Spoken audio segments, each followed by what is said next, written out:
ஏக இறைவனின் சாந்தியும் சமாதானமும் நம் அனைவரின் மீதும் உண்டாவதாக. எல்லா புகழும் இறைவன் ஒருவனுக்கே. தொடர்ந்து நம்ம நிலவரங்களை பார்த்துட்டு இருக்கோம். இன்னைக்கு வந்திருக்கக்கூடிய சில முக்கியமான தகவலை ஒரு தொகுப்பாக பார்க்கலாம். அதுலேயும் காசாலேருந்து வந்திருக்கக்கூடிய ஒரு முக்கியமான செய்தி என்னன்னு பார்த்தீங்கன்னா, இப்போ பருவநிலை மாற்றத்தின் காரணமாக ரொம்ப கஷ்டப்பட்டுட்டு இருக்காங்க காசா மக்கள். இப்போதான் போரெல்லாம் நின்று ஒரு 1.5 மாசத்துல வந்து பார்த்தீங்கன்னா இன்னுமே அவங்களுக்கு சாப்பாடு கிடைக்கல, ட்ரக்குகள் உள்ள வர்றதில்ல, மருத்துவம் கிடைக்கிறது இல்லை, அப்பப்போ தாக்குதல் நடத்தப்பட்டு தான் இருக்கு. போர் நிறுத்தப்பட்டு கூட 400 பேர் இதுவரை உயிரிழந்திருக்காங்க. இவ்வளோ நிலையும் மாறி ஏதோ ஒரு விஷயத்துல ஒரு திருப்தி இருக்குன்னா அது போர் இல்ல, பரவாயில்ல, நிறைய பேர் இறக்கக்கூடிய நிலைமை இல்லைன்னு சொல்லிட்டு அந்த மக்கள் இப்போது டென்ட்ல இருந்துட்டு இருந்தாங்க. இப்ப மழை பெஞ்சு வெள்ளம் வந்ததுல டென்ட் ஃபுல்லாவே என்ன ஆயிடுச்சுன்னா மூழ்கிடுச்சுன்னு தான் சொல்லணும். ஏன்னா எல்லாமே வந்து சாதாரண பொருட்களை வைத்து செஞ்சு டென்ட்டா இருக்கு. இஸ்ரேல் என்னைக்கு வீடு அழிச்சாங்களோ அதுக்கு பிறகு வந்து பாத்தீங்கன்னா அங்க வீடு அப்படிங்கிற ஒரு விஷயமே இல்லாம போயிடுச்சு. எல்லாருக்குமே டென்ட் தான். அந்த டென்ட்டுக்குமான பொருட்கள் அப்படிங்கிறது வந்து பாத்தீங்கன்னா வெளியிருந்து உள்ள வர மாதிரி வந்து அனுமதிக்கிறதே இல்லை இஸ்ரேல். ஆரம்பத்துல இருந்தே சாப்பாடு, தண்ணி இருக்கக்கூடாது, டென்ட் இருக்கக்கூடாது, மருத்துவமனை இருக்கக்கூடாது, இதெல்லாம் இல்லாமல் இருந்தாதான் அந்த மக்கள் என்ன பண்ணுவாங்க, நாம் வந்து அழிக்க தேவையில்லை, அவங்களே என்ன பண்ணிடுவாங்க, அழிஞ்சு போயிடுவாங்கன்னு சொல்லிட்டு இஸ்ரேல் இத்தனை பண்ணிட்டு இருக்கிறனால டென்ட்டுக்கான பொருட்கள் எதுவுமே அவங்க இல்லாமல் ஒரு தற்காலிகமாக எதையோ வந்து அமைச்சு டென்ட்டுன்னு சொல்லிட்டு வாழ்ந்துட்டு இருந்தாங்க. இப்போ பார்க்கும்போது எல்லாருக்குமே வந்து இடுப்பளவுக்கு, முட்டி அளவுக்கு, இன்னும் சொல்லப்போனால் ஒரு ஆளே முழுகிற அளவுக்குலாம் வந்து வெள்ளம் புகுந்து ஒட்டு மொத்தமாகவே வெள்ளக்காடாக இருந்துட்டு இருக்கு காசான்னு தான் சொல்லணும். எங்கேயுமே யாருக்குமே 90% மேலே டென்ட் கூட இல்லாமல் கஷ்டப்படுறாங்க. வெறும் ஒரு 10% மக்கள் தான் டென்ட்ல வசிக்கிறாங்க. மிச்சவங்களாம் 90% மேல டென்ட் கூட இல்லாம வந்து பாத்தீங்கன்னா அந்த மலைக்குள்ளதான் வந்து இருந்துட்டு இருக்காங்க. குழந்தைகள்லாம் அந்த ஈரத்துக்குள்ளேயே நின்றுட்டு இருக்கிறதும் அதுலயே உட்கார்ந்து இருக்கிறதும் பாக்குறதுக்கு ரொம்பவே வந்து மனதுக்கு வேதனையா தான் இருக்கும். நீங்க ஷார்ட்ஸ் வீடியோலாம் பாத்தீங்கன்னா தெரியும். அதுல எல்லாம் அவங்க அந்த தண்ணிக்குள்ள இருந்துகிட்டே வந்து அழுதுகிட்டே உதவி கேட்கறாங்க. எங்களுக்காக உதவி செய்யுங்க, எங்களுக்கு வந்து உதவி பொருட்களை கொடுங்க, UNRWA வந்து ஃபண்ட் போடுங்கன்னு சொல்லிட்டு அவங்க வந்து கேட்கக்கூடிய காட்சிகள்லாம் வந்து நிச்சயமாக கவலை தரக்கூடியதாக இருக்கு. இப்போது வந்து பாத்தீங்கன்னா காசா மக்கள் ரொம்ப கஷ்டத்துல இருக்காங்க அப்படிங்கிறதான் உலக நாடுகளே வந்து கவனிக்க வேண்டிய ஒரு உண்மையா இருக்கு. பொறுத்திருந்து பார்க்கலாம். இதெல்லாம் வந்து முஸ்லீம் நாடுகள்லாம் பொறுப்பேற்று செஞ்சு கொடுக்கணும். ஆனா யாரும் பொறுப்பேற்றுக்கிறதுக்கும் ரெடியா இல்லை.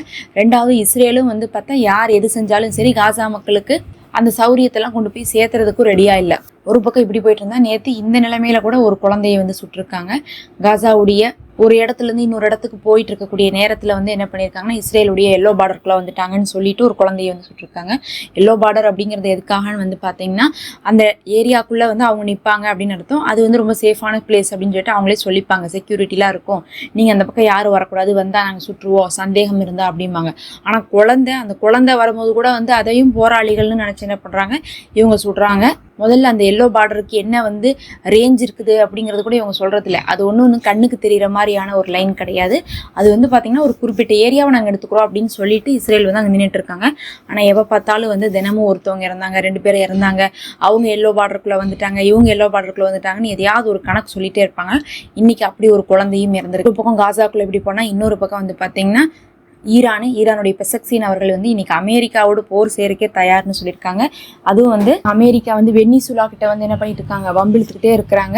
அவங்க மேல போர் செய்யறதுக்காக அமெரிக்கா எல்லா வேலையும் செஞ்சுட்டு இருக்காங்க. நேற்று கூட வந்து வெனிசுலாவுடைய கப்பலையெல்லாம் என்ன பண்ணியிருந்தாங்க, கைப்பற்றியிருந்தாங்க.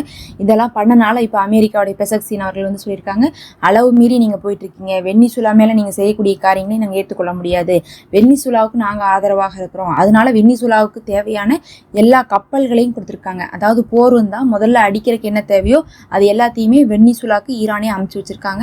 அனுப்பிச்சு வச்சது மட்டும் கிடையாது, நேரடியாக வார்னிங் கொடுத்துருக்காங்க, நாங்கள் வெனிசுலாக்கு பின்னாடி தான் நிற்க போகிறோம், நாங்கள் அதுக்காக வந்து உங்களை தாக்குறதுக்கும் தயாராக இருக்கோம், இந்த விஷயத்தில் நீங்கள் வந்து அநியாயம் செய்ய முடியாதுன்னு சொல்லிட்டு ஈரான் சொல்லியிருக்காங்க. இப்படி தான் வந்து பார்க்கும்போது ஆரம்பத்திலே நம்ம காசா விஷயத்தில் சப்போர்ட் பண்ணாங்க. அதுக்கப்புறம் இஸ்ரேல் வந்து என்ன பண்ணாங்க, நடுவில் சின்ன சின்ன வேலைகளை பண்ணி ஈரானை தூண்டி விட்டாங்க. அதுக்கப்புறம் அவர்கள் தொடர்ந்து தாக்குதல் பண்ணிகிட்டே இருந்தாங்க. அதில் வந்து பார்க்கும்போது இஸ்ரேலுடைய ஆளில்லா விமானங்களே 100க்கும் மேற்பட்டது வந்து அழிக்கப்பட்டுச்சு அப்படிங்கக்கூடிய தகவல் ரீசெண்டாக வந்துச்சு. அது இல்லாமல் இஸ்ரேலுடைய அயன்டோம்கள் எல்லாமே வந்து வீழ்த்தப்பட்டுச்சு. இப்படி இருக்கக்கூடிய நிலையில அமெரிக்காவுடைய கத்தார் பேஸ்ல இருக்கக்கூடிய தளத்துக்கே வந்து அடிச்சாங்க. இந்த நிலைமையில மறுபடியும் வந்து ஈரானுக்கு இப்போது வந்து அமெரிக்கா மேல ஒரு பெரும் கோபமும் விரக்தியும் வந்திருக்குது. அதை ஒரு அறிவிப்பா வேற கொடுத்துருக்காங்க. இதுவரையும் வந்து அமெரிக்கா பின்னாடி இருந்து காயை நகர்த்திட்டு முன்னாடி மாட்டாம என்ன பண்ணுவாங்கன்னா எஸ்கேப் ஆகிட்டே இருப்பாங்க. இஸ்ரேலுக்காவது அழி விழுகும், அமெரிக்காவுக்கு விழுகாம இருந்துச்சு. ஆனா இப்போ இந்த வெனிசுலா விஷயத்துல நேரடியாக அமெரிக்காவுக்கு ஈரான் வந்து அடி கொடுக்கறதுக்கு தயாராக இருக்காங்க. இன்னைக்கு அதுக்கான வார்னிங்கையும் வந்து வெளிப்படையாகவே வந்து பெசக்சீன் அவர்கள் கொடுத்துருக்காங்க. இதெல்லாம் தான் இப்போ வந்து முக்கியமான தகவல். நம்ம அடுத்த ஒரு காணொலியில் சந்திப்போம்.